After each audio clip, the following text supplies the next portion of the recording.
What's up all, welcome back again to our channel All Things With Us, and welcome back again for another amazing video.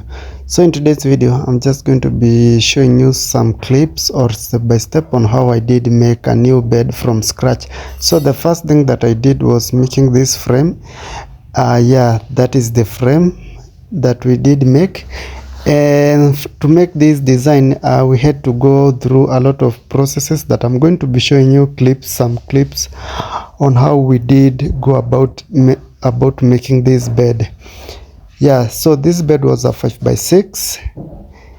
I think it's a queen size bed, and it had a lot of preparation. As you can see, we had some design that we had to do, some filling we did a lot of sanding, also preparation, priming, and also some paint work. So anyway, if this is your first time clicking on our video, feel much welcome in our channel. Feel free to subscribe to our channel, hit the notification bell so that you always get notified whenever we upload new videos like this and more. And if you are a returning subscriber, thank you for always coming back, watching our videos, liking them and commenting on them.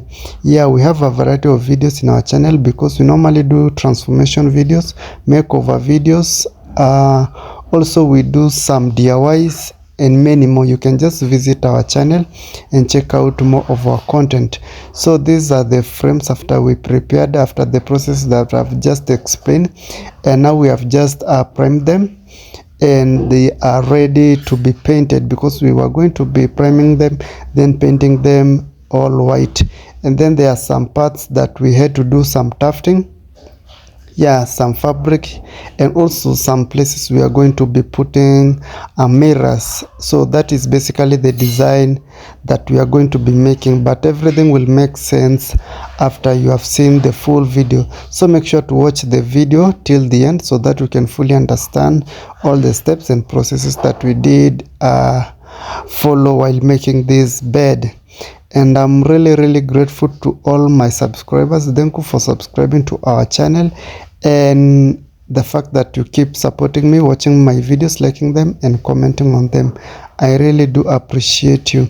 So after painting white, we had to take it outside so that it can dry up as we prepared the rest of the bed, because this bed had different parts that after making all the parts separately, we are going to be now assembling everything. So like this one is the lower side of the bed, the leg side. This is the part that we are going to be doing some tufting. As you can see, we have already prepared that frame, and we have already made the holes where we are going to be passing the strings for tufting through the strings that holds the buttons in place. Also, we were going to be using a foam and contact glue to attach it, and this big one was the one that we are going to be using on the headboard. So just keep watching the video so that everything will make sense as you watch the video, and you will understand. That is, if you want to try something like this at home, it's not that complicated. And if you have any question, kindly comment down below and I'll definitely get back to you or answer your question. So now watch the video, don't forget to like it, comment, tell me what you think in the comment section below. See you in my next video.